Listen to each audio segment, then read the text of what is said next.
Прослушайте текст и выполните задание. Dinləmə mətnini dinləyirsiniz və suallara cavab verirsiniz. В лесу живут разные животные. Meşədə müxtəlif heyvanlar yaşayırlar. Лисы бегают очень быстро и охотятся на мелких зверей. Tülkülər çox sürətlə qaçır və xırda heyvanları ovlayırlar. Медведи любят спать зимой в своих берлогах. Ayılar gecələr, daha çox qışda, öz mağaralarında yatmağı sevirlər.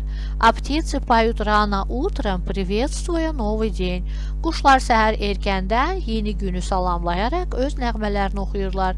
Все животные делают лес живым, красивым и полным звуков. Bütün heyvanlar meşəni canlı, gözəl və səslər dolu edirlər. Что делают медведи? Ayılar nə edir?